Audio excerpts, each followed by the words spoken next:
안녕하십니까. 더불어민주당 대변인 황정아입니다. 브리핑 시작하겠습니다. 마지막까지 거부권 행사하며 대권 앞으로 한덕수가 바로 윤석열입니다. 한덕수 권한대행이 국무회의에서 헌법재판관 임명 관련 개정안에 거부권을 행사하였습니다. 사퇴 전 마지막까지 대통령 노름을 즐기다니 정말 염치 없는 사람입니다. 내란숙의 윤석열의 사람으로 재판관을 채우려던 시도가 좌절되자 헌법재판소의 정상화를 가로막으면서 헌법을 운운합니까? 민생경제와 AI 강국을 위한 추경 논의에는 참석하지도 않으면서 본인의 정치 노름에 국정을 볼모 삼고 떠나겠다니 파렴치함의 극치입니다. 내란숙의 윤석열에게 부역하고 국정을 자신의 노역을 위한 볼모로 삼은 권한대행이 대한민국의 제도약을 입에 담다니 부끄러운 줄 모르는 철면피입니다. 5천만 국민의 삶을 돌볼 국정 책임이 고작 한덕수 한 사람의 대망론을 띄우기 위해 가볍디 가벼운 것으로 취급당하고 있습니다. 윤석열은 파면됐지만 상상을 초월하는 비상식은 반복되고 있습니다. 국정을 김건희의 놀잇감으로 사유화한 윤석열과 판박이입니다. 한덕수가 바로 윤석열입니다. 대선 당꿈에 빠져 나라와 국정을 내팽개친 한덕수 권한대행의 파렴치함을 국민께서 똑똑히 지켜보고 계십니다. 60일도 나라를 책임지지 않으면서 5년을 책임지겠다는 한 대행을 국민께서 결코 용납하지 않으실 것입니다.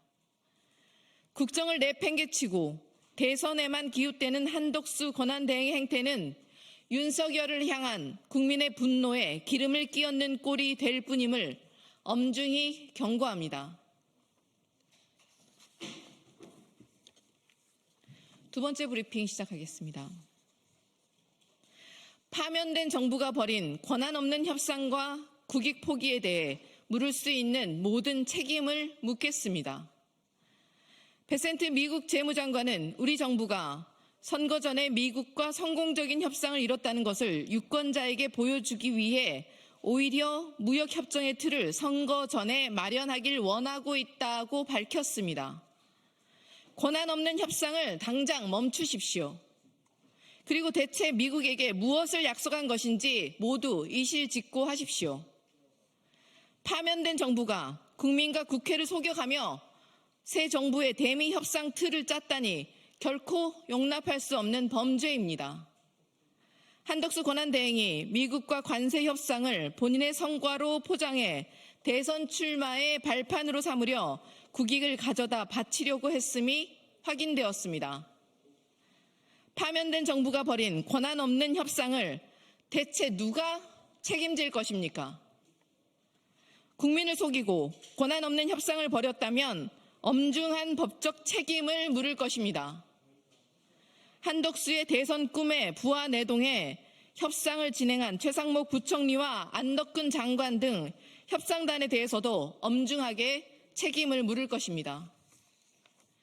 김태효 국가안보실 1차장이 어떻게 협상단에 끼어서 미국을 방문했고 백악관과 무슨 협의를 했는지도 밝혀내겠습니다.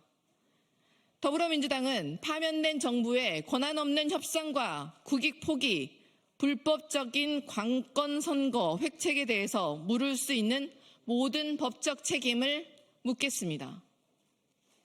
이상입니다.